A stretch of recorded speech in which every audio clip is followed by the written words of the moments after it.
where you are. Perhaps it's more appropriate to say good after morning. This is the second GARS ECA organised workshop, and this one specifically is looking at the issues of, or the issue of bailouts and the impact that bailouts are having both on the market and for the industry.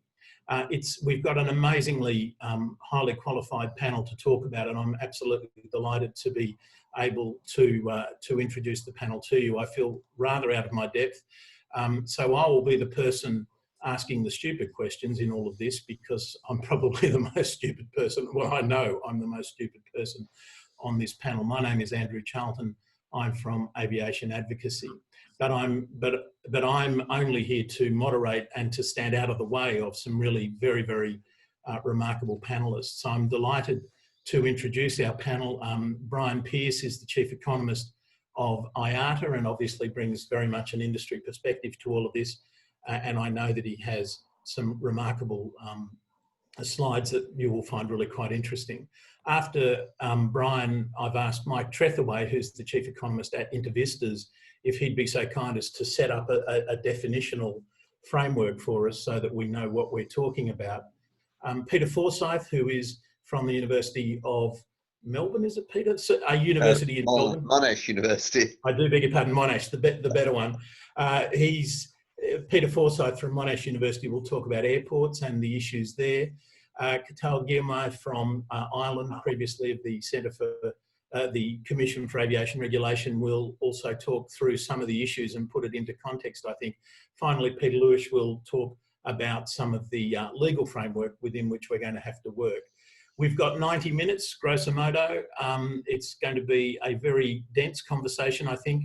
We have the chat box on the side of the screen, so if you've got questions to ask, please do put them there. I will do my best to read them and to integrate the questions into the conversation. So with no further ado, perhaps, Bryan, if I could ask you to kick off, I'd be very grateful. Okay, thank you, Andrew, and good morning, good afternoon, good evening, everybody. I'm just going to share my screen. So hopefully, is that visible to everybody? It is, yes. to me. Yeah. Good. Okay, fine. Okay, so I'm just going to set the scene with some slides showing the extent of government aid and some angles on it. We've been collecting this information since the start of the crisis. So let me start with a couple of slides just to set the context for the aid. And you'll recall I showed this at the first GARS webinar, basically showing that airlines are burning through their cash, so they're reducing their cash balances in this quarter at a rate of about $60 billion. So, you know, for an $800 billion industry, that's a sort of, you know, an unprecedented rate.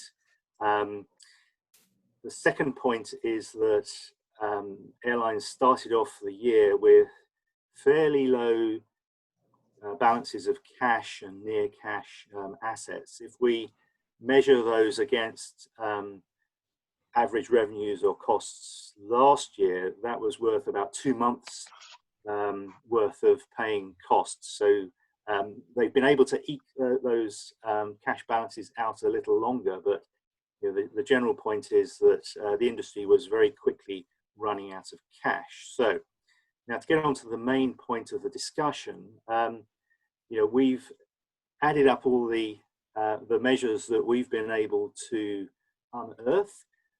What I would say is that this total represents all the measures that have been concluded as of the 15th of May. So there are one or two that aren't included here, and the most material is probably the German package that we have on the table at the moment, principally for Lufthansa, and there's also there's something for Indonesia, which is not in these numbers. But I think it's sort of instructive. You know, we have seen a substantial injection of cash into the airline industry by governments, totaling, you know, we reckon $123 billion of cash. And, you know, I think that's the reason why you've not seen lots more airlines falling over. There have been some failures, but it's been a handful so far. So, I mean, I think this government support, together with cash raised by airlines on the capital markets, is essentially keeping the industry on life support. I think what's interesting is that this aid has been provided in a variety of forms. You know, and this is ordered in scale. So the biggest contribution has been loans, you know, in excess of $50 billion. Substantial wage subsidies as part of, you know, economy-wide measures, loan guarantees, a little bit, you know, there's a bit of equity financing, but, you know, one of the conclusions that I'll come to later is that, you know, the industry has been kept on life support, but it's going to come out with very substantial increases in its indebtedness. I think the other point is that, you know, we have seen some subsidies. You know, we've seen some cash injections. You know, we know that, for instance, the Hong Kong authorities have bought tickets. You know, so there have been some interesting ways of putting cash into the airlines. But actually, those subsidies and cash injections, and even, you know, tax deferrals or waivers are relatively small compared to the balance sheet support. And I think the other point to make that we'll come on to a little later is that a lot of this support has to be paid back. Either it's debt or some of those taxes, some of those tax liquidity provisions are just deferrals. They will have to be paid at a later stage. But I think one feature, although that 123 billion, it looks as though it's, you know, that will be a sizable amount compared to the rate of cash burn and the needs of the airline industry. That total looks substantial at 123 billion. But it's clear, if you look here, if you scale that support by the revenues, and in this case, these are the passenger revenues in these markets, you can see how uneven that support has been. You know, we've seen some countries, you know, you can see the US and France here, where support has been in excess of 30% of annual revenues, or 2019 passenger revenues in those markets. So just really to get a sense of the scale of the support. But it's varied a lot. In particular here, I think you can see all the white patches in the emerging markets. So what we've seen is actually very little support for airlines in the developing world, or the so-called emerging markets. So in terms of a level playing field, I think there's cause for some concern. Another way of looking at that is by region, and what we've shown here are the revenues last year, total operating revenues by airlines' region of registration, and the blue bars next to it show the scale of cash provided through government aid, and at the top you can see the percentage. So, you know, in North America, you know, you've seen aid equivalent to 25% of total operating revenues of the industry. Substantial aid in North America, and, you know, Europe is the same. That doesn't include the German package. Asia Pacific, you know, less, but still substantial. The big outliers are the Latin American region and the Africa and Middle East region, where aid is minimal. You know, 1% or less of revenues, and you know, I think we'll probably see some problems for airlines and the industry in those regions. Carrying on this theme of uneven support, we've taken a look at the top 10 passenger markets as of 2019. On the right-hand side, you can see government aid scaled by those revenues last year to give a sense of, how even the support for airlines has been. And as you can see, it's not, and it's not even amongst the developed economies. I think the German number there should probably move up towards the scale of the French number once we've got the package, the Lufthansa package in. But as you can see, there are some developed economies there, the UK, Australia, Canada, where support has been much less, and in the big emerging markets, India, for instance, very little, if anything. We've taken a look at, just to illustrate the level playing field issue, we've taken a look at two regions. One is Asia Pacific. You saw the China number. China's not in here, but that's relatively small. But you can see, Singapore has been extremely forthcoming in its support. Japan to a lesser extent, but some of the important emerging economies really haven't provided much support. And I said at the beginning, we haven't really seen many failures or airlines getting into difficulty, but obviously in Australia we've seen Virgin Australia, in Thailand we've seen Thai getting into trouble, and obviously support there has been relatively low. And then looking at one of the sort of the developed, I guess the developed market regions, Europe, aid has been more extensive in these economies, but even here you can see how uneven it has been. And again, I think for the perhaps the more fragile economies, for instance, Turkey, Greece, we're seeing very little support at the moment. And we have seen in Turkey Atlas Global getting into trouble. Italy, we've obviously seen Air Italy, and one of the early casualties in the UK, of course, was Flybe. But then in some of the economies, France and the Netherlands, Germany, you're seeing very substantial support also for Switzerland. So that's the sort of the level playing field, very uneven support.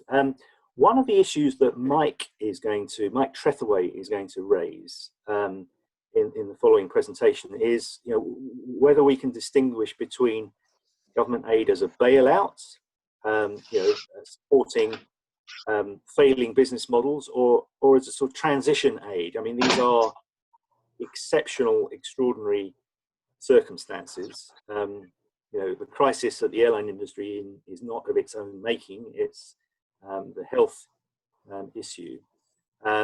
So, maybe there is an argument for, certainly an argument for aid.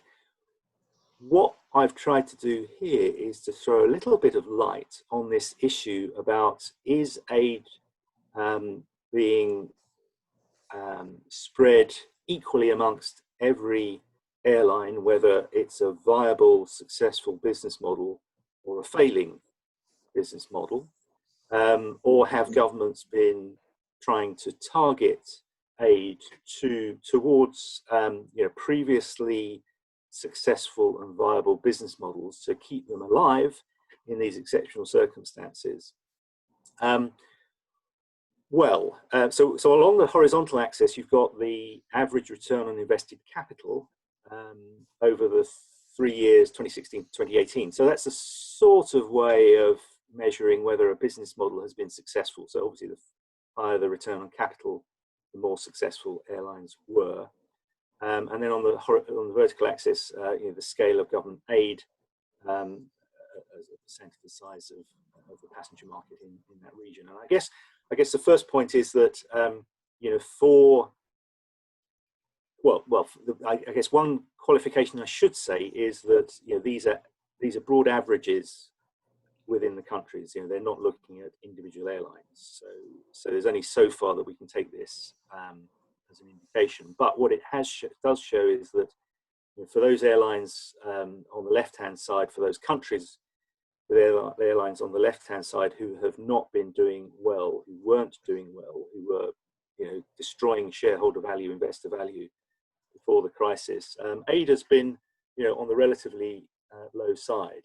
But for those that have been reasonably successful or very successful on the right-hand side, there's absolutely no pattern at all. You know, airlines in the US that have been making, you know, had very good financial performance have had substantial aid.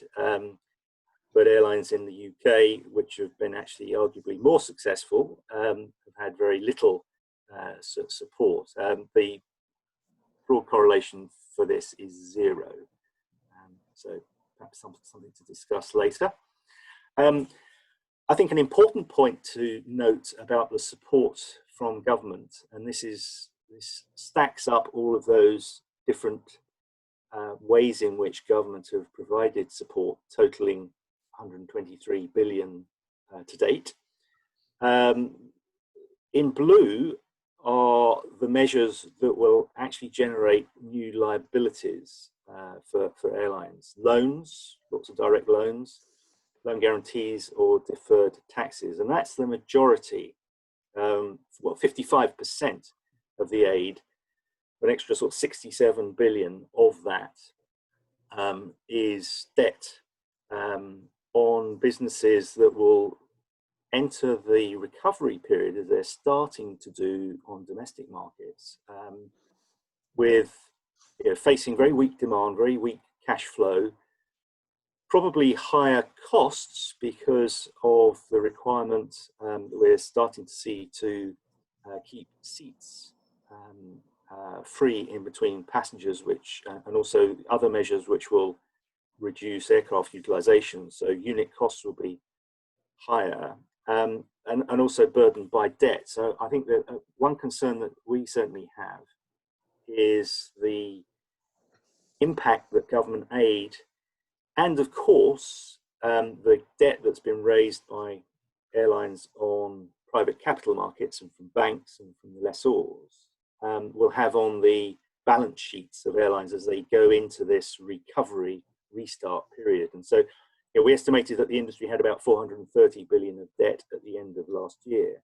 You know, that's probably going to rise by $120 billion or so to 550, and obviously the cash flow servicing that debt will be very much smaller at the end of 2020 in the restart period than it was at the end of 2019. So I think the conclusion from that is that either we're going to see lots of failures as a result, or actually the debt that's been provided by government might have to be swapped for equity, and we're going to actually end up with the government being much more involved in the industry than previously.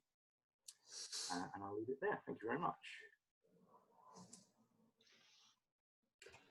Thanks very much, Brian.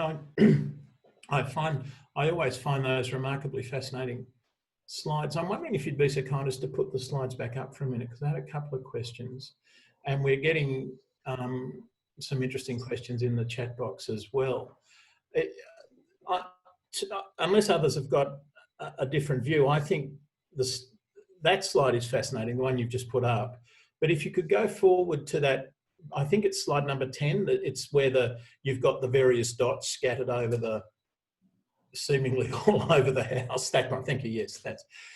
It seems as if you said there's no pattern, but as a general comment, it's the developed world has done more to sustain its airlines than the developing world. That's right. Yeah. Is that an example of the rich getting richer and the poor getting the picture, do you think?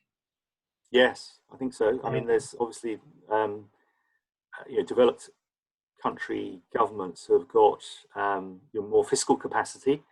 The emerging market, many of the Africa and Latin America have faced a commodity shock, which has also further damaged their economies and government ability opportunities to support. So I think there is a concern about the fiscal capacity for governments to support airlines. So yeah, I think there's a there is a north-south issue here as well. And am I right perhaps in reading this as the most outlying well, no, there are two very outlying outliers perhaps in this chart. One is Singapore, which is so far outlying it's not even on your chart. Yeah. And then the second one that really strikes me in this is the United States, where the airlines, as you said, have been really quite successful as a general comment over the last 10 years, and yet they've received a really substantial high up the chart. I mean, almost at French levels of government assistance. Yeah. Is this the United Soviet Socialist States of America in action? Well, I think there's going to be an interesting discussion next, isn't there, about whether aid should be supporting successful business models because and that's sort of kind of where I'm trying to get to. Yeah. Yeah. Except to say this, I mean, I'm a little bit confused about this point. One, yes, should we put aid into successful business models is one question, but the second question is, at our first webinar, you put up another absolutely fascinating chart that indicated that before the crisis, before all this happened, only 30 airlines in the world were profitable. Yeah, well, and I'm sorry. Carry on. Okay, and I'm going to skip over 75 years of the Chicago Convention here, but should we be promoting unprofitable airlines or should we be helping the profitable airlines is a sort of a philosophical question, as I say, leaving aside the Chicago Convention. Yeah, so I think you make that point that last time I showed that slide, which showed that 30 airlines had driven the improvement in profitability. I mean, there was a long tail that were breaking even in economic profit terms. I mean, arguably those are still, that's what you'd expect to see in a functioning market. So those ones, arguably are also worth keeping if that's what we're looking at. Sorry, Andrew, that wasn't answering your question. What was the second part of your question? I mean, yeah, there are obviously philosophical issues about whether countries need airlines and whether we should be supporting the less successful or whether we should be trying to get a genuinely successful industry. But a couple of the questions that are starting to come in include things like in government-owned airlines, do you think there's some support that we're not seeing here? There could be, yes. We've got offices around the world, so whenever there's an announcement of aid, even for fully government-owned airlines, that's in these numbers. But yeah, there'll be some support that isn't taken into account. Some government-owned airlines might be run at a substantial loss, and those losses absorbed by the government. Those numbers won't be included. Yeah, and again, without in any way trying to disparage what you've got here, another of the questions that's been brought up is to what extent, this was specifically in the context of Italy, but I think it's a general comment and it's probably worth asking, to what extent has the support for airports been factored into being support for airlines? I mean, these numbers here really just look at the support for airlines. Directly. Yeah, directly. I mean, but you raise an important point. I wish it was Brian. Sadly, it wasn't. If we're gonna get this industry off the ground, we're going to need everyone, back in action. I'm focusing on the airlines because that's who I work for, but we need the airports and the ANSPs and all the others as well. But isn't the important question there, Brian, frankly, do we need all of the ANSPs and all of the airports and all of the airlines back in action? No, or do we, or you know, and likewise, do we need all the airlines back in action? Well, mostly, yeah, I mean, I suppose what's happened here with this widespread government support, particularly in the developed economies, is it's kept everyone on life support. You know, we haven't really had that many bankruptcies, you know, which you can argue maybe is not what we would want to see. We would want to see the market working. And so, you know, successful airlines, successful business models and management being successful, and less successful ones freeing up their capital to go elsewhere. And that's not happened, but it might happen as a result of the debt burden that we've seen, you know, once we get back into business. Breaking 75 years of tradition there by allowing that outcome to happen. And then finally, before I get to Mike, because I think relevantly, this conversation is absolutely relevant to what Mike's going to talk about. Another question put up there was, what sort of time frame for the repayment of all that debt? Have you got any idea of the timescales? I think it varies. It varies enormously. So I mean, some of the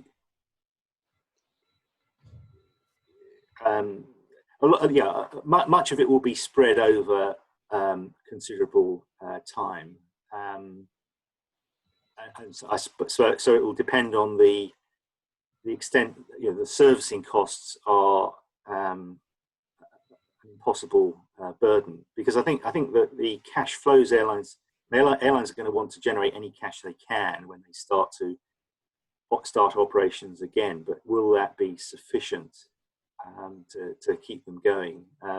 There'll be unavoidable costs. There'll be, you know, and if the servicing the debt is added to that, I think a lot of airlines just won't be able to sustain operations. Yeah, I mean, so I nearly said all we're doing, that's unfair, but one of the outcomes of this is what we're doing is we're spreading our pain over a longer period of time, if you like. Yes. We're taking the band-aid off slowly, not quickly. That's right. But I think, you know, going back to that slide you pointed out with, you know, top 30 airlines, you know, if we hadn't had this government support, you wouldn't have much of the industry left. Well, we'd have 30 viable airlines, so that's not a bad start. Most industries would think that was a pretty good outcome. Probably not as much competition as one would want on many markets as a result. Well, yes and no. I mean, let's not make this a dialogue, but the barriers to entry would be pretty low by traditional standards. I mean, slots would be available, planes would be available, crew would be available, aircraft would be available. Anyway, thank you, Brian. I don't know about everyone else, but I found that absolutely fascinating and really a lot to think about. The topic Brian and I started talking about then was, to what extent is the bailout working in one way or in another way? And so perhaps this is a perfect moment to ask you, Mike, if you'd be so kind as to help us with the definitional issues here. Well, good morning, good evening. It's midnight here in Vancouver. Good evening to you. Your smile indicates that I've unmuted.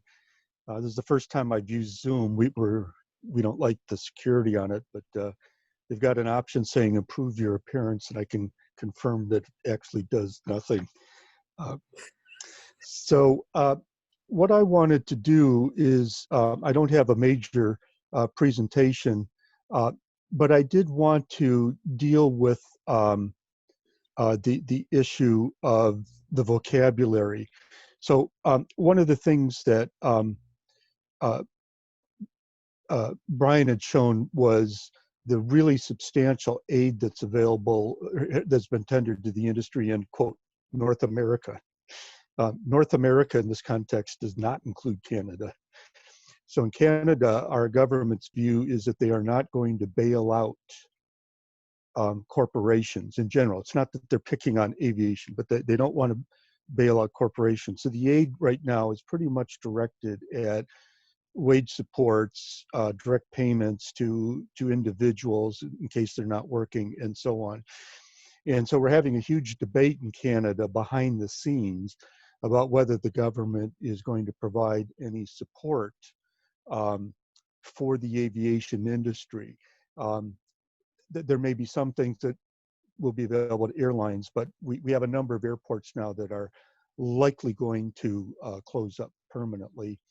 And then we have the other aspects of the industry in terms of ANSP, as well as the all the support side of the industry.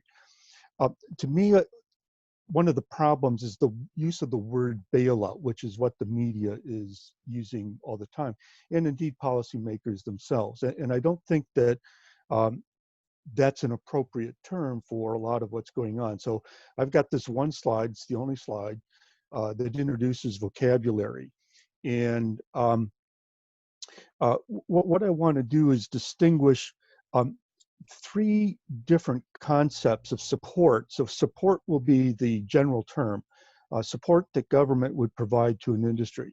So the common term is bailout, and I've defined it as a payment made by government to a particular business when the business model and or the management and direction of the enterprise is failing or had failed.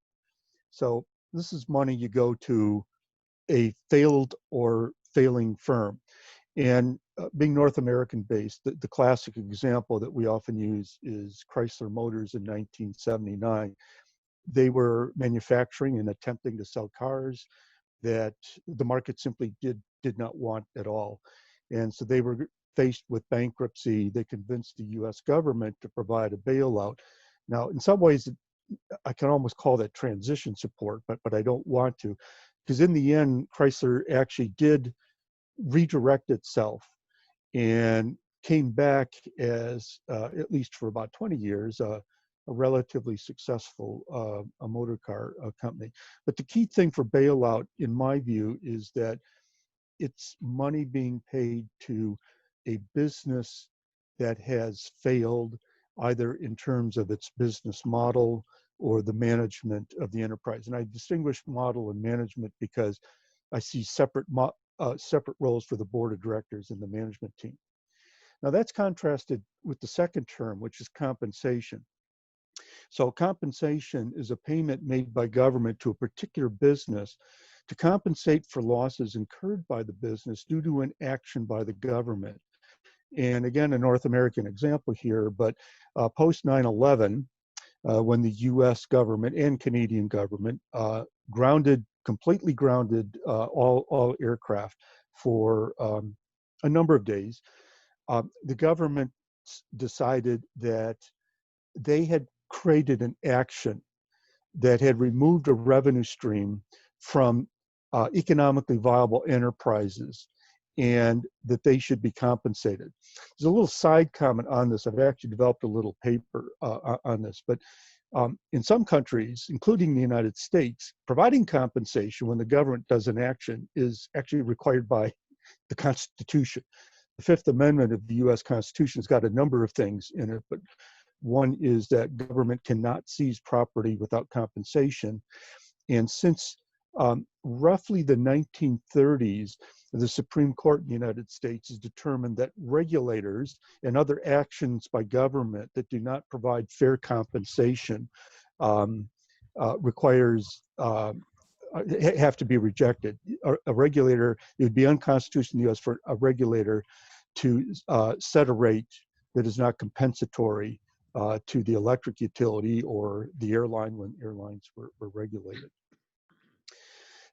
So compensation, many would argue, and I would argue myself, that we have a grounding of aircraft that is an action by government that has interfered with the business of the airlines. There are good reasons for government to have done that, but it's appropriate for government to provide compensation. Now, the third concept is transition support. So these are payments to businesses that were well managed using an economically efficient business model or strategy, but who are subject to an unanticipated, unforecastable major event that threatens the existence of the enterprise, and that the enterprise would otherwise be expected to again be economically viable after the impact of the event has faded away. And I don't have a particular example here, although I know that Andrew has a suggestion, but the idea is that for whatever reason, an industry, it could be industries generally, or a particular industry and the particular businesses in it are not inefficient. They're well managed, they have good business models, but they've had an extraordinary event impact them. Think of a meteor strike or a pandemic, unlike other pandemics, and a government reaction to that, after the government lifts its bans on flying and border crossing and so forth, there's still going to be a period that there'll be many quarters until the industry recovers. And so the idea of transition support is to say, we want to maintain an economically efficient market and economically efficient carriers or airports here. And so we are going to provide transition support to get us through this. Now, a question that will come up is, should you provide transition support to some enterprises, some airlines that might not have been the most economically efficient? And Andrew likes to use an example of a country south of Switzerland quite a bit in terms of the, should we provide transition support? And in the economics of this, because there actually is a literature on the economics of bailouts, or what I prefer to say, payment schemes to enterprises, is if you don't provide support, you're going to start to substitute the judgment of government for the judgment of government.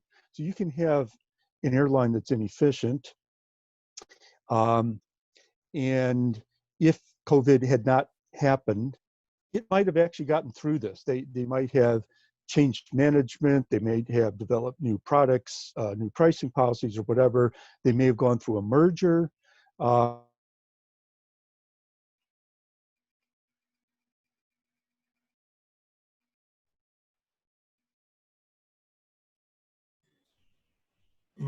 we seem to have lost connection. As the government thinks that they're not worthy. That's problematic in my view. And I'll stop here, Andrew. Thanks, Mike. Under your definitions, to what extent at the moment are all the payments actually compensation rather than a bailout? Because at the moment, in almost all cases, the reason why the airlines aren't flying is because government decisions have been that we will lock down the economy. Perhaps only SAS is allowed to not argue that, or whatever. So where's the line, do you think, between bailouts and compensation? Yeah, I think, am I still unmuted yet? I think that in the case of 9/11, it was fairly clear because the compensation period was relatively short. It was a matter of, I forgot exactly what it was, but it was in most markets, 5 days or 14 days or something that the US and Canadian governments came in. Here we have a government action that is now several months long. So we have these, I forgot the term that some are using, but administrative restrictions or whatever. And while that's going on, I would say that all support that's intended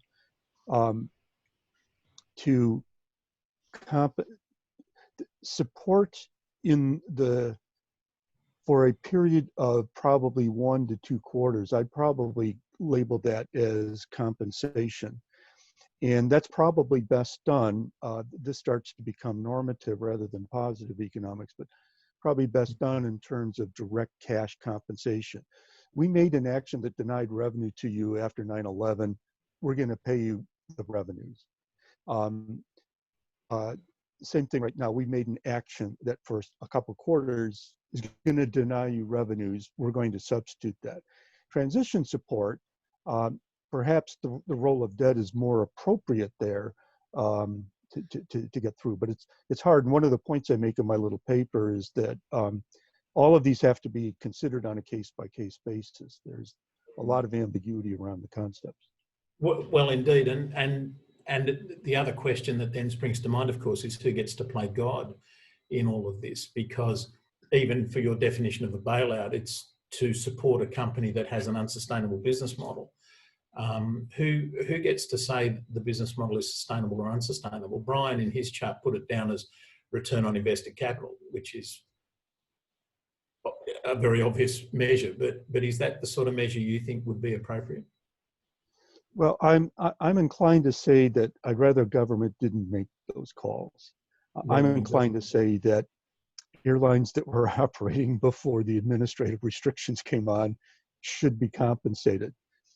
I'm not prepared to say, I am prepared to say that Flybe probably was going to stop operations. The market would have stopped its operations, COVID or not. But I think that there are many other airlines right now that it's COVID that's caused them to face liquidation or fundamental restructuring. And there's a lot of ways that could have played out.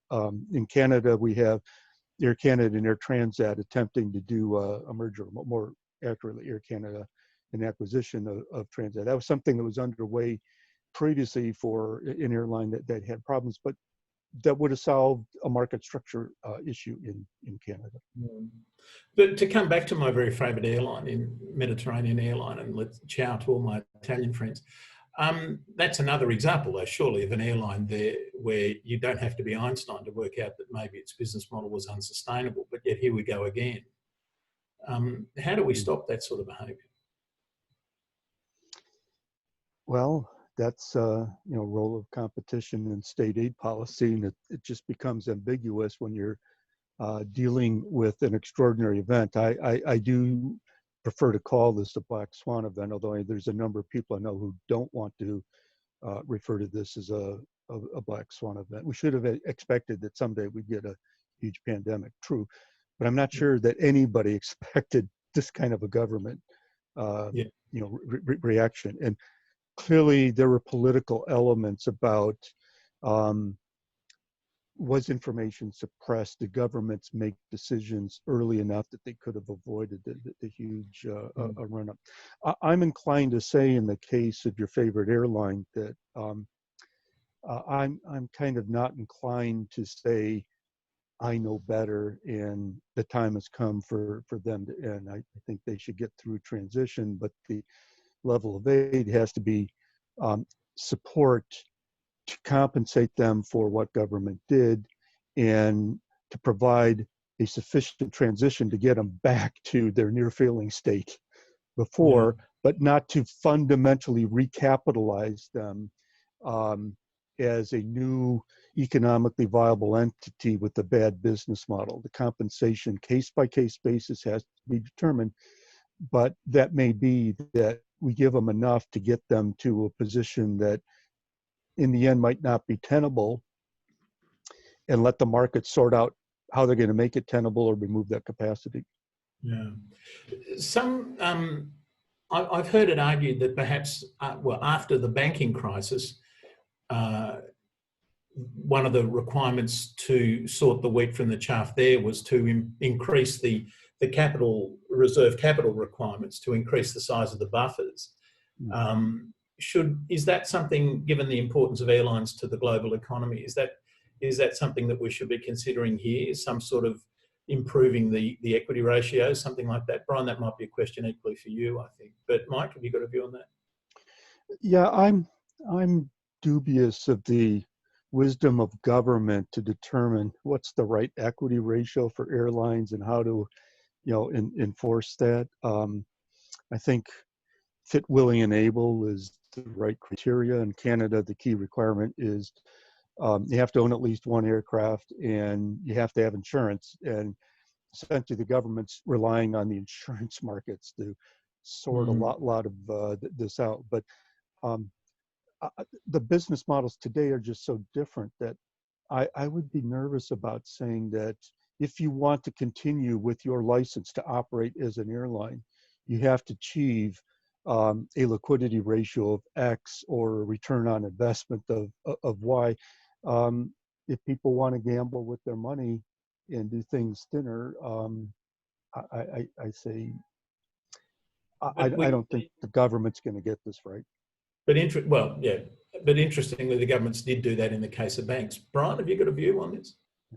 Well, I think banks are very different, weren't they? Because the financial crisis was all about realizing that banks didn't understand the products that were being created, and so I think the requirement governments put in place for more capital was partly because of the uncertainty about the risk, and it was obviously a systemic risk for the economy as a whole.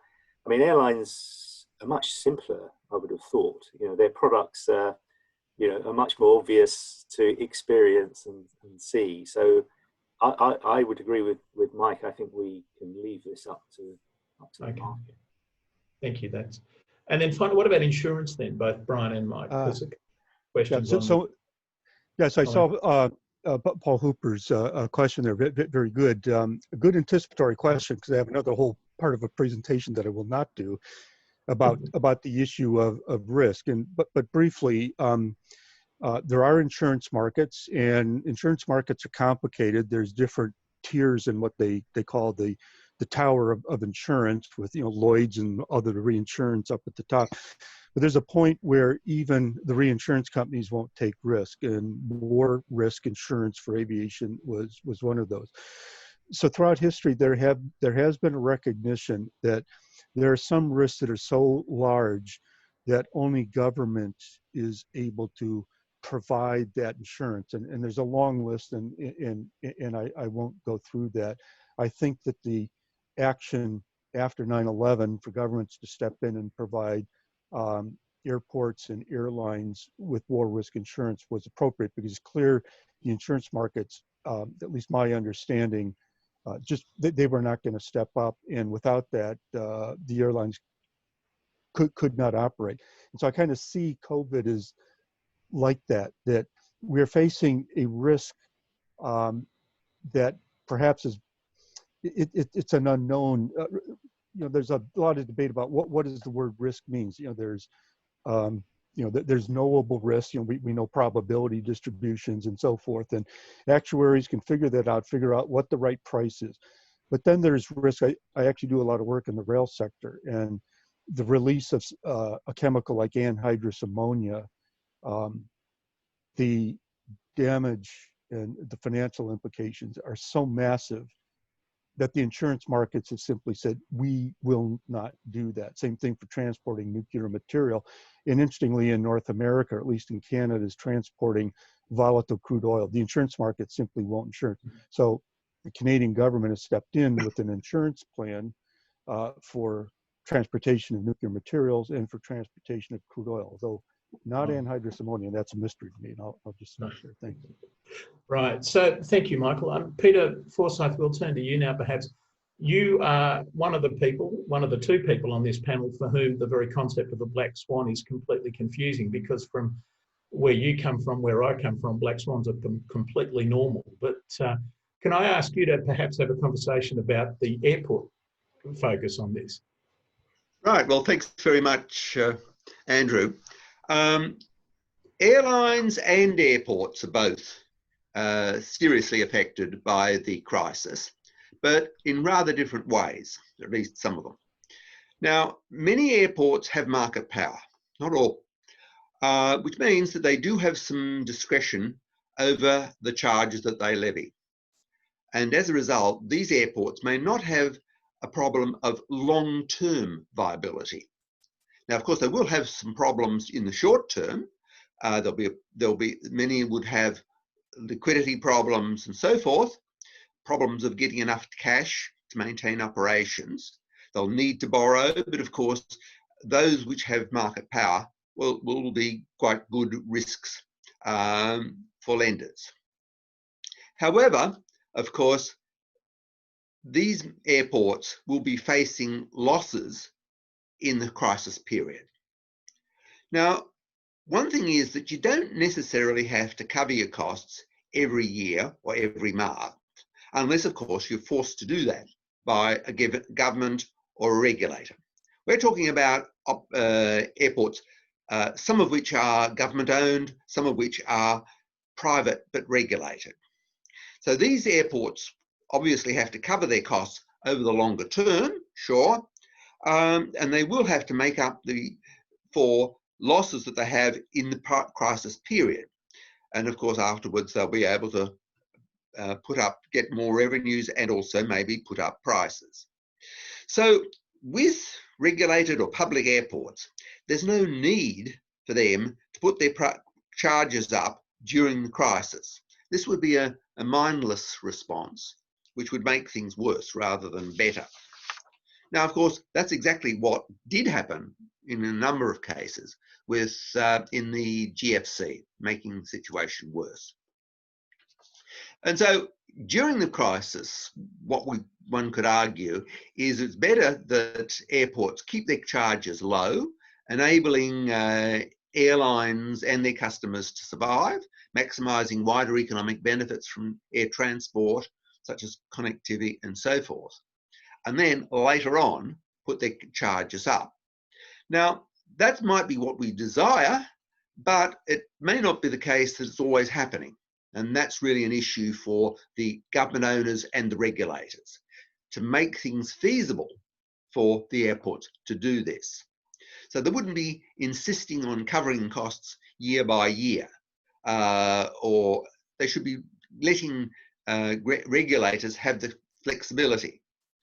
And so mindless adherence to charges set with reference to the RAB or other rules and so on is the worst possible thing for the current situation. You can have all sorts of mechanisms, such as various carryover mechanisms, which make sure that the regulated firm or the government firm is able to cover costs in the longer term, but not necessarily during the crisis period. So that's, of course, is a situation with when we're talking about the airport, which has some market power, and many do. But of course, what about the competitive airports? Well, they're there too, particularly with smaller airports. Now, many airports operate in competitive environments, and these airports really look like airlines in terms of their ability to price. They can't just suffer a loss now and make it up next time round because they're being constrained by their competitors. And so competition just simply won't allow them to do this. And so these sorts of airports, of which there are many, really have a real problem. And if we're going to avoid the problem of long-term lack of viability, government assistance would be needed. And so there are some good reasons, which Mike has already alluded to, why there might be a good case for governments to be assisting airports as well as airlines. One is the competition argument, the compensation argument, which Mike has gone through fairly thoroughly. The other one, of course, is what you might call the wider economic benefits linked in with the transition argument that he's putting forward, that there are cases where it's good to have there being some transition support given to airports, be they monopoly airports or even, but particularly airports that are in the competition situation. Okay, so I might just leave that there and we can take it forward from then. Thanks very much, Peter. For the non-Australians on this call, the GFC that Peter referred to is an Australia-only special reference to the global financial crisis. It just to help you out with a bit of translation. It's funny, every Australian calls it that and nobody else on earth calls it that, but you know, that's that black swan thing happening, I guess. So the charging models that we've had over the years, and I think what you're saying is equally true, maybe even more so true for the ANSPs, isn't it? The charging model we have at the moment for the ANSPs is if 100 aeroplanes fly through the airspace, we charge €1 each. If one aeroplane flies through the airspace, we charge that aeroplane €100. Yeah. And I mean, that's just demonstrably stupid. You know, you don't have to be Einstein again. And similarly, I think that's one of the issues, the structural issues with airports, that the pricing model seems to be back to front. Is there a sensible solution though? Well, I think that I think I've sort of alluded to a sensible solution that, let's say you've got an airport which is the market power. Then what you would like to have is a situation whereby prices, charges are kept fairly low during the crisis period, and then afterwards, the airport would be allowed to put up prices. So on balance, they'd be able to cover costs. I appreciate that as a sort of a crisis management thing. I guess I meant more generally, are we in a place for airports the way that perhaps we might be for airlines to transition to a more modern, more commercially sensible model than the model that we had? Let me put that perhaps in a different context. My understanding of the airport business model at the moment, certainly here in Europe, is for the airports to try to attract as many airlines as possible to come to their airport. If there are going to be fewer airlines, which I think even Bryan concedes could be the case, and indeed I think that's what you're saying, Bryan, if there are going to be fewer airlines and those airlines are going to have fewer passengers and what have you, does the business model for airports have to change as well? I'm not so sure that the business model, I mean, certainly you do have to work through the situation as it stands and see to what extent demand really falls off, and then what the uptake in demand. I mean, the guess is that there has been a very severe drop off in revenues. And it's not going to happen that it's going to be sort of all sorted out, you know, in 6 months' time. It's going to be a gradual recovery at best. And so that's something that is likely to happen. So I don't think there's really that the business model of the airports has been wrong. Of course, what I'm really stressing is that the airports, be they government-owned or privately owned but regulated, shouldn't be put into a situation whereby the regulator is insisting that they cover costs each year. Or the same thing with a government. Now, a lot of government enterprises are told that they must cover their costs each year. Now, that is really the worst possible thing. So it's really a question of not so much the business model, but rather the rules in which those businesses, government or private, are being required to address. And what I would suggest is that there should be that the public enterprise model should be sufficiently flexible, and also the regulatory models be sufficiently flexible to achieve lower prices, lower charges for the time being, and then later on fix things up. Okay, thank you. One of the things that I'm not trying to pick on you here, Bryan, trust me, please. One of the things that IATA has asked for is for waivers of things like airport charges and air traffic control charges and so on. But eventually someone has to pay the piper, don't they? I mean, does that ultimately mean that, as Peter's just said, over time they're going to have to be increased at some later point? Yeah, I mean, actually, if you look at the aid that we've seen so far, waivers or deferrals of charges have actually been quite a small part of that support. This is that may be quite a large cut for an individual airport, of course. Yeah, true, but that hasn't that hasn't actually been a large part of the support for airlines. I mean, everyone needs to cover their costs. I guess one of the things that we are particularly keen on ensuring is that actually those costs are efficient. In the case where competition isn't very strong, which is the case in quite a few parts of the supply chain, the ecosystem, often there are unnecessary costs. So I think that that would be, there will be opportunities for reducing those costs, and both customers and the supplier benefiting at the same time. Yeah. I accept that everyone's going to have to try to cover the costs over the longer term. Right. Yeah, and indeed, and I've just noticed a comment from Paul Hooper here. Given all the social distancing and so forth, it looks like for a lot of airports the concession revenue is going to fall. So putting further strain on some of those things, which I think is an interesting issue. Mike, you got something to say there?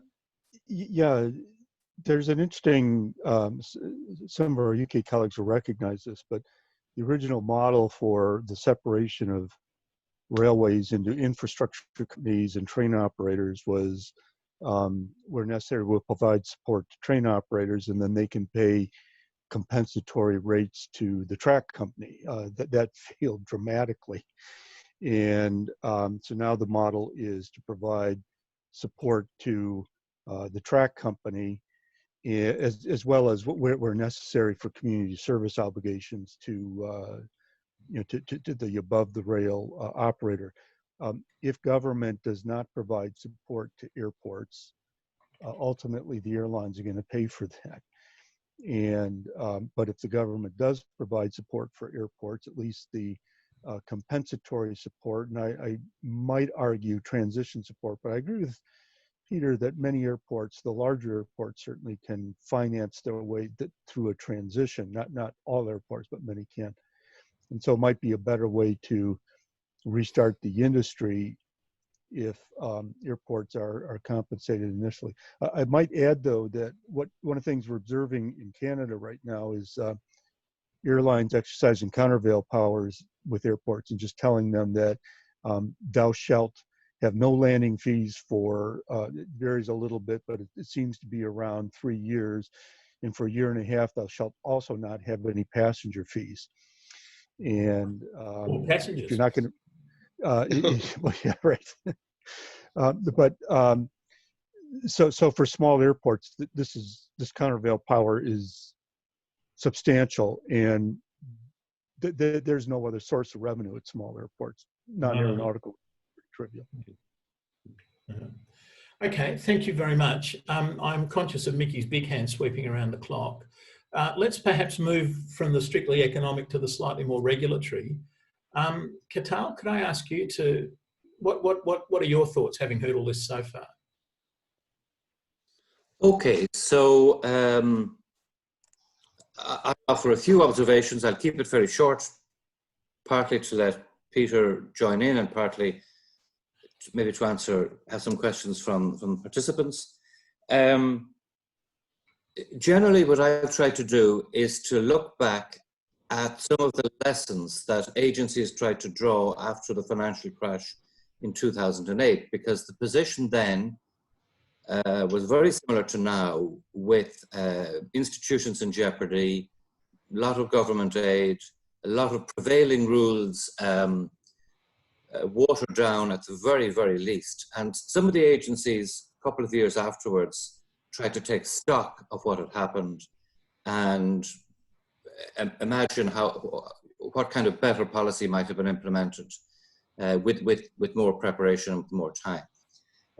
One of the comments I would make is that in our first meeting about a month ago, a comment was made, I think by one of Akin's colleagues, that ideally government intervention should avoid picking winners and provide generalized aid to an industry. And obviously there's a great deal of generalized assistance now in the form of wage subsidies and so on across industries and across the world. And yet at the same time, aviation is also essentially benefiting from, at least some airlines are benefiting from a picking of winners policy to supplement that, which is a little bit strange. So looking back at that earlier commentary and literature, I mean, one of the lessons was that actions taken in the short term because of a crisis can have quite long-term consequences. And if I was a middling-sized European airline and I could see my larger competitors, even though their finances might have been weaker than mine, Air France, Lufthansa, Alitalia and so on, receiving a lot of assistance, even if it's loans or loan guarantees rather than hard cash, I would be wondering, would the day ever come when the competitive process would be allowed to take its course? And whereas in a world without state aid, I and my other middling-sized companies would have knocked some of these competitors out of the market, and we'd have better time ourselves. That day never seems to come in aviation, and I'm still back where I've always been. And you know, given the political process and the flexibility of the rationales offered for new rounds of state aid, this could continue yet for a long time. Now, one of the thoughts I've had, it's very much pie in the sky, is might it be possible in very difficult times for governments to put their foot down and to say, there are certain things that have been evident and overdue for a very long time, and we have a finite budget today, so now is the day when we're going to have to deal with this. And that might concern marginal airports, duplication in air traffic control, possibly issues about well, struggling airlines and so on, and maybe other issues besides.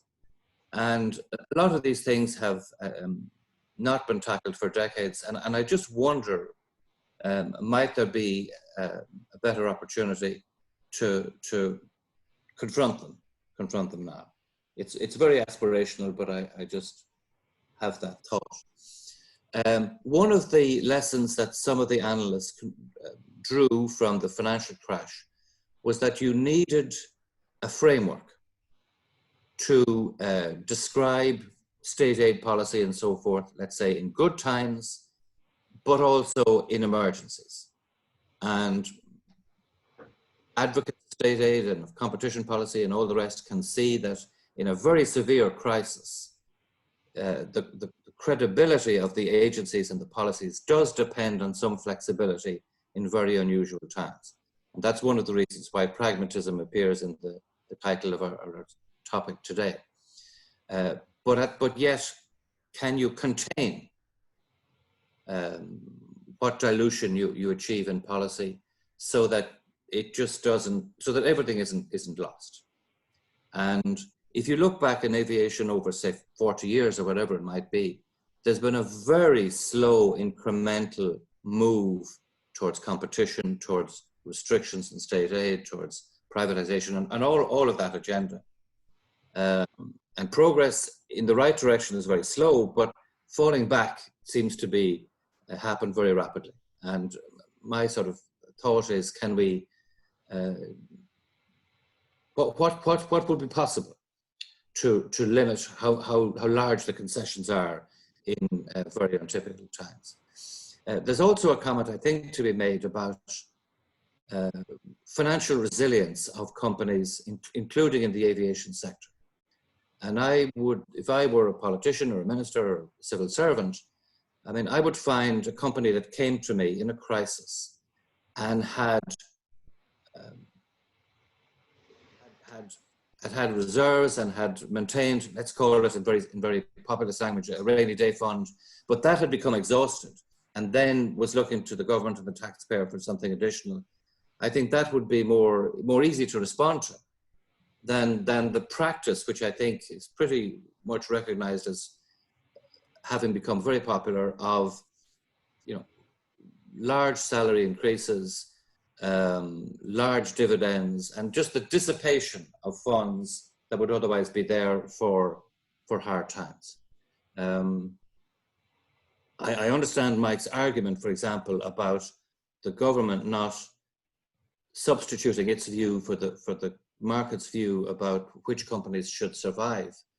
But if a company is in a very weak state, a taxpayer is going to should take a fairly jaundiced view that the taxpayers' monies are used to restore it to a point where maybe then the market says, look, you got to close down. So I think there's an issue of protecting taxpayers' funds as well as corporate funds, and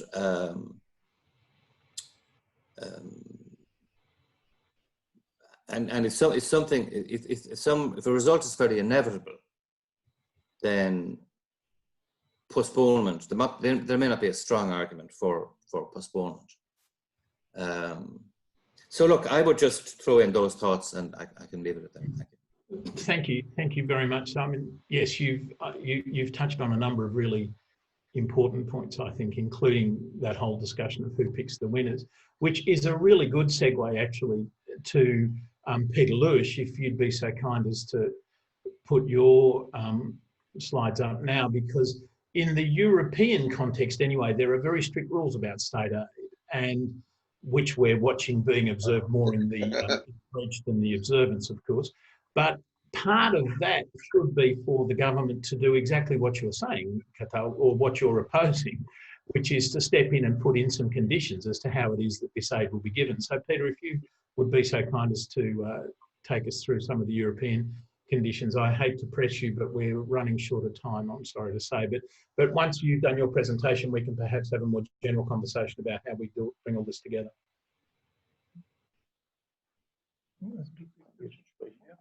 There we go. Thank you. So I'm on air.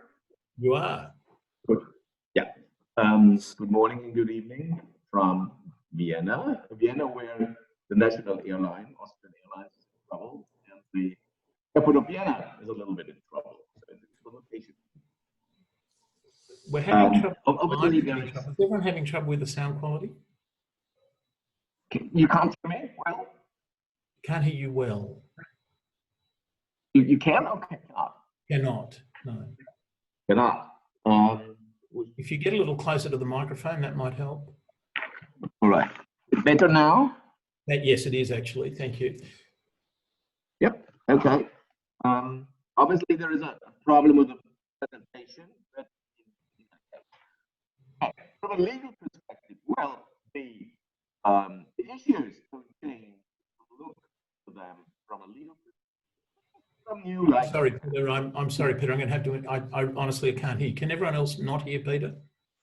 I realise that's a back front question. Sorry, Peter Forsyth, you're struggling. No, that's correct.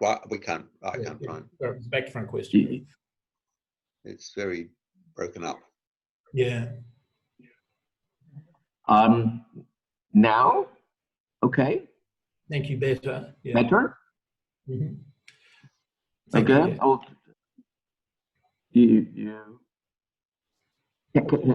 I'll try again. So this don't change. If you look at them from a legal perspective, it's just some new light on the legal view.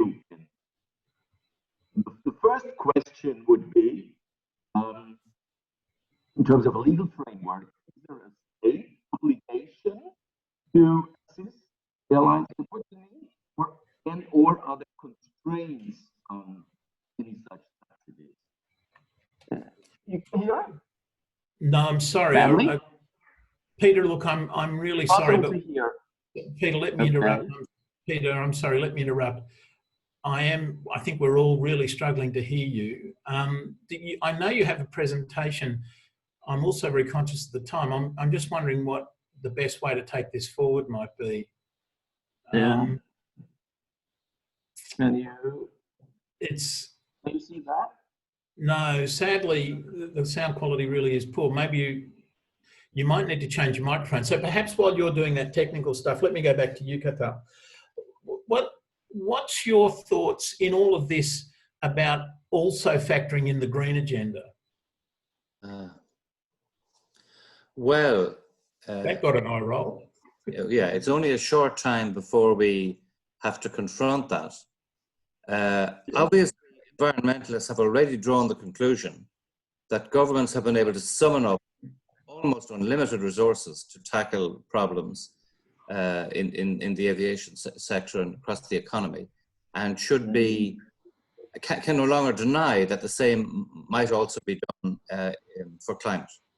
Now, obviously that's an immense topic, but one issue is there are higher cost and lower cost avenues for tackling climate change. Maybe like plenty of others, I'm a fan of carbon taxes as being a price avenue, but environmentalists themselves probably prefer, quantitative restrictions of all kinds, and of course have a particular obsession with aviation, which I don't understand, since, on my view of it, carbon is carbon. But airlines, maybe aviation generally, but certainly airlines, I think, are well behind the curve in demonstrating sincerity about climate issues. The fact that there aren't taxes, standard taxes on fuels, the fact that there isn't VAT on ticket prices, it's bizarre that you subsidize an activity that has a substantial polluting side effect. So I would, if my advice were to be listened to, I would be saying to airlines, look, you should demonstrate immediately that you're prepared to take certain steps to put your industry on an even keel with other industries when it comes to tax treatment, and then enter into discussions in good faith with governments and the like about adjusting to a world of carbon charges, carbon taxes. So Mike and Peter, as economists, and Bryan indeed, any thoughts on that? Any comments in reply to that? I mean, is it bizarre that we're subsidising such a polluting industry? I mean, perhaps I could just jump in with a couple of quick thoughts. I'm very sympathetic. Actually, I used to work for an environmental NGO in the distant past. I think the problem is always with pricing carbon for solution is that for a start, the abatement cost curve is very steep, and secondly, the price elasticity on demand. If we're talking about squeezing out demand, I just don't think we're going to price out the Indian and the Chinese desire to fly. So whereas as an economist, I'm very sympathetic about having the right price signals. I think because the abatement cost curve is very steep, the re-engineering the things that aren't done to get fuel efficiency, very small things, and also things like sorting airspace out isn't something that will respond to a price signal. I think there's the path that the industry has taken is probably quite a sensible one. Offsetting, which obviously has its limitations, but then secondly, direct investment in a clean fuel. I think and we know that innovation and the development of either sustainable fuels or electrification, also don't respond very well to simple price signals. I think we need sort of large-scale support, and governments are busy ploughing. I mean, I agree with Cathal that surely this is a big opportunity for governments to support the clean energy transition, and that would include aviation. A couple of thoughts. Oh, so thanks, Bryan. Thank you, Mike. What about you? Well, I'd actually put a comment in the chat. So in my category of transition support, to transition the industry back to an economically efficient situation, I don't have any particular problem to say, well, government also wants to transition to something else. And so we actually have seen in the United States, for example, that there's a requirement to shed your high carbon aircraft, but the market's doing that anyways. So a lot of these aircraft, I mean, there's such a huge amount of aircraft that have been on order, and the airlines had in mind to already shed over the coming 5-6 years, almost all the 767s, the 737 next generations, the original A320 CEO series, probably all of the A380s, but A340s. And yeah, and all sorts of other fun aircraft. But that's going on, and now that you don't need that capacity for the coming 4 years, the airlines just normally are shedding it, and they're keeping their most efficient aircraft.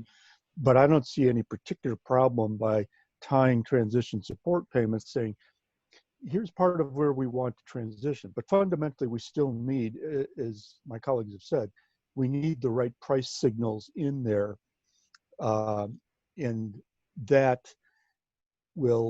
is a critical element of the long-run strategy. But we can use short-term things to make some progress. Yeah. Okay. So Peter Lewisch, are we back online? Can you hear me now? No, we're not. Oh dear. I'm sorry. Okay. Let me just make a couple. I'm very conscious that we are sort of kind of out of time, except that we started 10 minutes late. So I am going to take the liberty of suggesting we run for a further 10 minutes. Is everyone happy with that? My panel happy with that? Okay. Very good. Thank you. So I'm going to have to drop off, Andrew. Oh, okay, Brian. Thank you so much for your help. I thought that was a really helpful set of Yeah, thanks everybody. Thanks. Yes, thanks, Brian. Yep.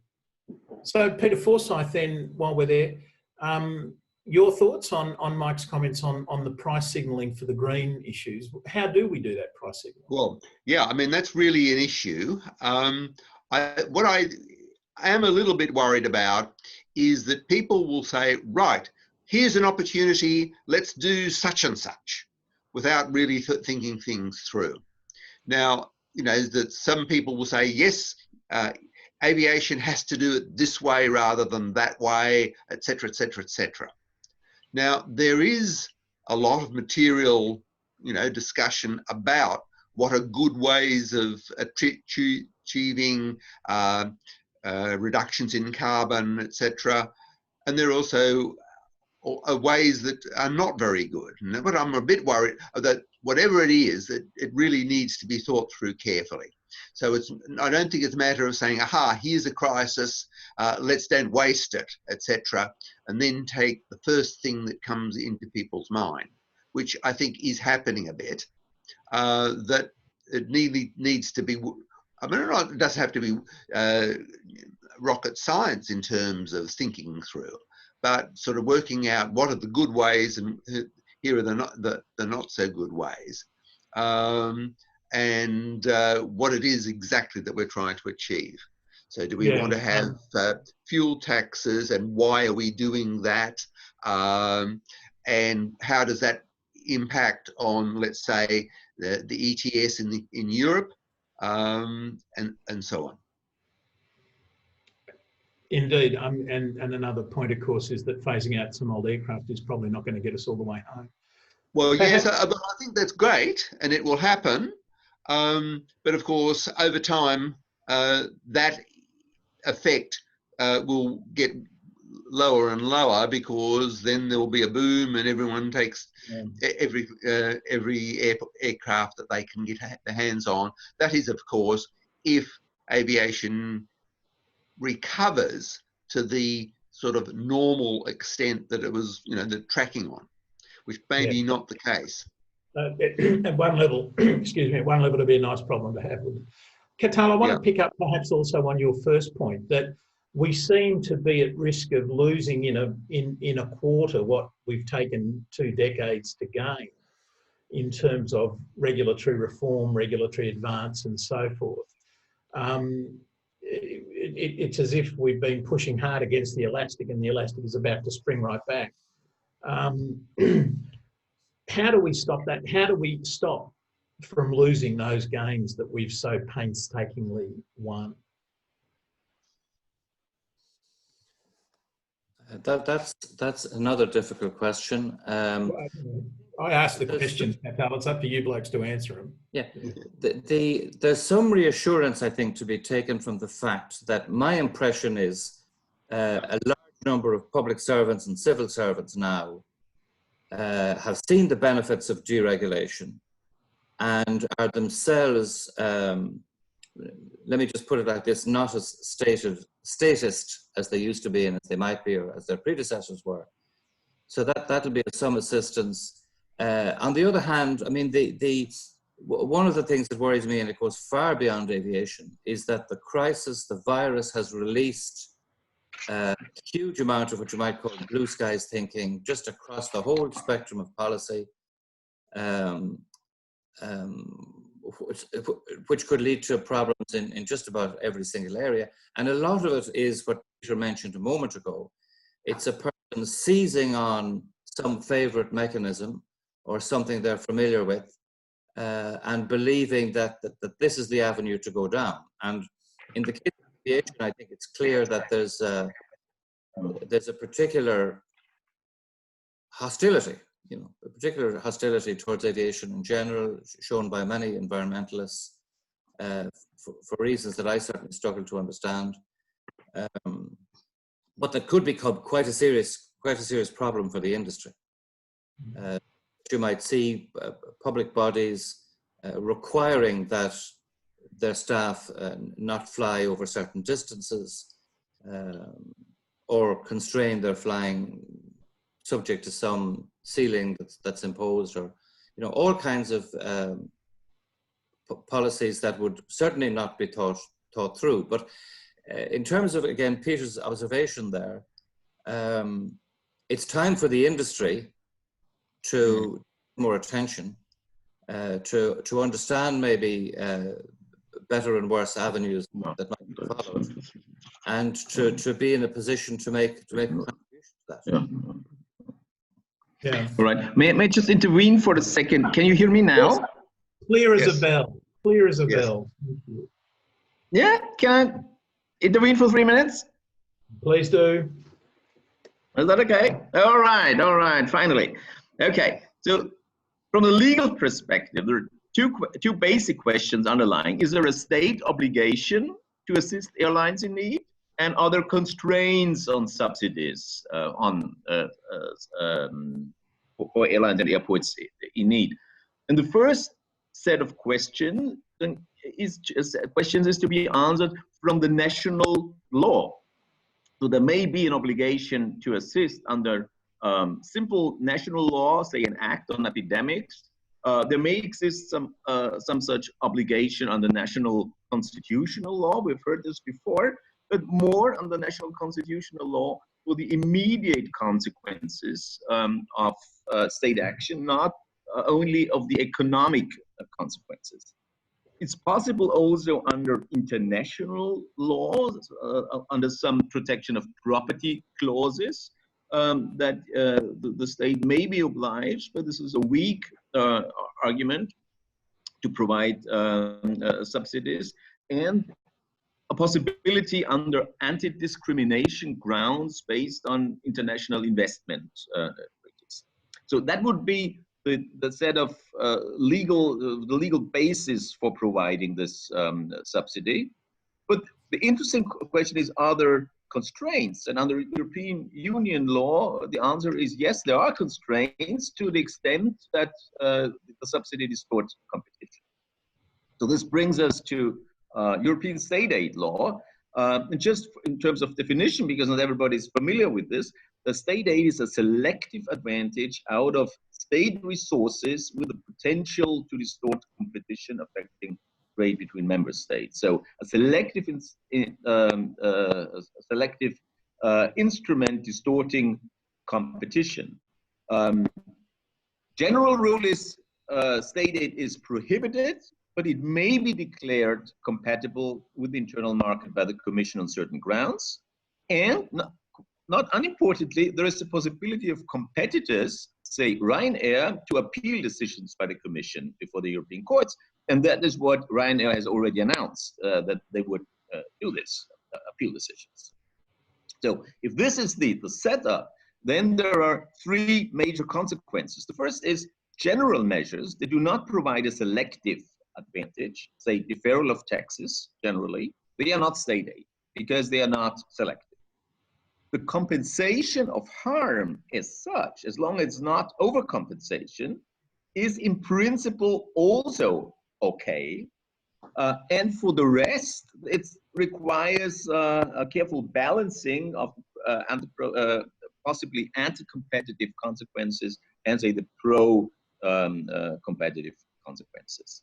And there are already European cases. The first was Condor, then SAS, then Air France, then quite recently Finnair, and currently pending Lufthansa, and Austria is going to be a case probably in the next days. So what are the, and I'm done in 1 minute, what are the controversial substantive issues involved here? I think the first question is it fair, is it right to compensate airlines, airports for the economic burdens of legal restrictions? And I think the answer is yes in a constitutional perspective. To what amount? Well, in principle, I think the answer is in full, but in practice, this is not affordable. So some limits have to be put in place. A difficult question is, who shall compensate? Is it the country of the home base or the country of the economic effects? I think from the legal perspective, there is no clear-cut answer. Either is possible, but it's quite obvious that the country of home base has a more immediate interest in doing this. Next question is, okay, if it's legitimate to compensate and perhaps under some national laws required to do this, is there a place for additional requirements, say taking equity to require green behavior, to require that some home base may be maintained for the future, as is currently the discussion in Austria. And the legal answer is, well, to the extent that there is no obligation to provide state aid, the state is free to demand such extra requirements, but actually in terms of compensation, it shouldn't do it because compensation is compensation and compensation is not extra requirements. Two more questions. One is, should there be room, we've discussed this already, for subsidies allowed for deficit producing airlines? And I think the answer is yes, if it covers only the losses up to this deficit, provided for an overall viable business strategy. So Austrian Airlines had a deficit last year. Is it a candidate for state aid? Well, in principle, yes, to the extent that it's not more covering the deficit than it has last year, all other things equal. And a difficult question is the last question. What do we do if, we discussed this, when some airlines get compensation and others do not? How do we deal with that? And currently there's a little movement in the direction, the European Commission said this, that they would extra burden the recipients of state aid, say order the slot transfer of some critical slots from Lufthansa.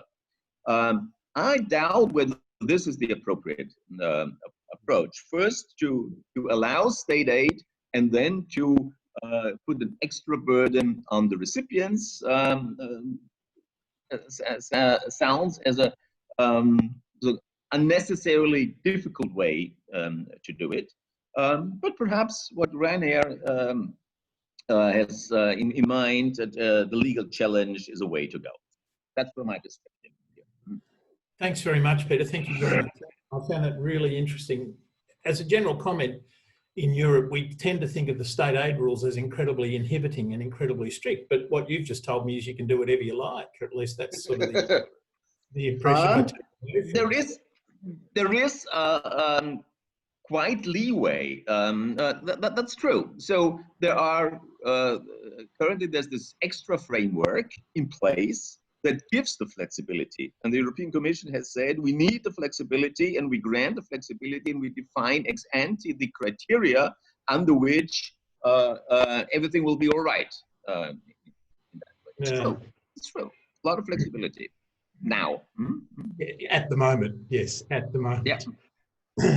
The other issue in here is, why do we need state aid if we can do things like public service obligations and things like that? If there are specific issues, specific routes, connectivity, peripheral states, and those sorts of things, why should we subsidise an entire airline if what we want to do is keep people able to connect people in the middle, on an island in the middle of the Mediterranean to the mainland? It seems like we're at the sledgehammer gnat interface there, but it's Europe, as I understand it. Mike, you might have a better view of this.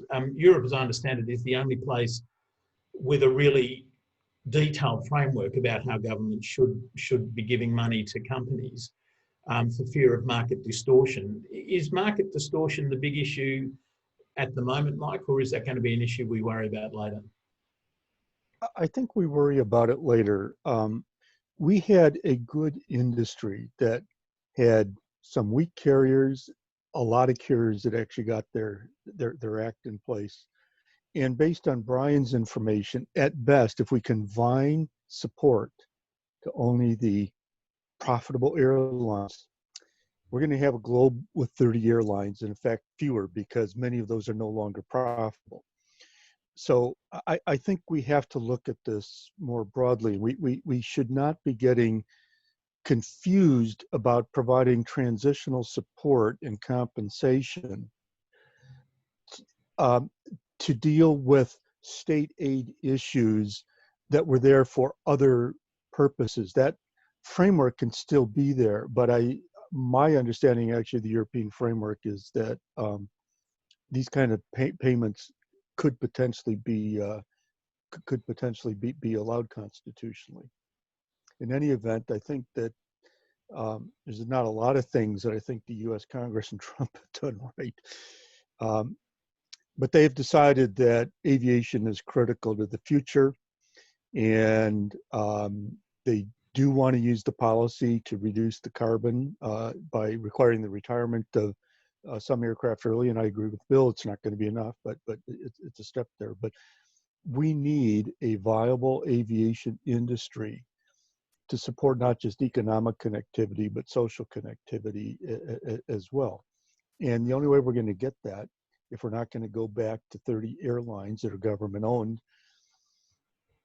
is with a broader level of support. I wasn't anticipating that the 30 successful airlines would be government owned, as a matter of fact. But, they seem to be. I mean, Singapore, Lufthansa, I mean, there's equity components there. Yeah, I accept that point. But then you can look at Alitalia and Air France, and they are on the other side of that line, aren't they? We are absolutely out of time. Indeed, we've indulged you for a few more minutes. Do any of my panelists have any last remarks that they're burning to relay? Thank you. If not, can I just thank all of you for coming? I hope you found this helpful. I hope you found it interesting. As ever, what we've landed up with is a place where we've got more things to talk about than we had having spoken. Mike, one last remark from you. I've said enough. Thank you. Okay, good. So, ladies and gentlemen, thank you so much for your attendance. I hope you found this helpful. There will be more of these. This is this is number 2 in a series of these sorts of webinars, and I'd look forward to your company in those as well. And for my panel, gentlemen, thank you very much. I thought it was a really fascinating conversation.